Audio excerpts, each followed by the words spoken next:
السلام علیکم ورحمت الله وبرکاتہ. قدرمنو د سجده سهو د مسائل څخه یو مسأله ده کچيري یو سړی په مانځ کې یو صورت وایي، مثال کې طور پر علم تر کیف وایي، اوس د هغه څخه ورسته د پمیان کې یو صورت پریږدي، یعنی سورۃ لإلاف قریش چې سورۃ القریش مستاس ورته وایي، دا صورت پریږدي سورۃ الماعون یعنی ارایت الذی یکذب بالدین دغه شروع کی.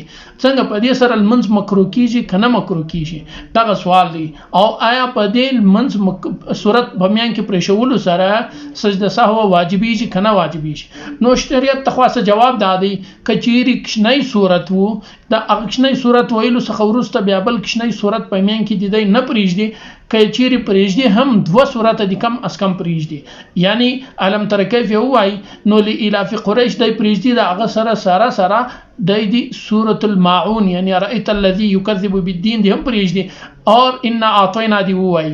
په دې کچيري سړی دارنګ وکړو یو صورت پرې شوی دویم صورت یو وایي، باغه صورت کې المنز مکروسو لیکن سجده سهو نه دا واجب. دا د مسله سو په دې باندې سر خلاص کی، په دې باندې ځان پوکي او دا مسأله په خپل عمل کې راولي. السلام علیکم ورحمت الله.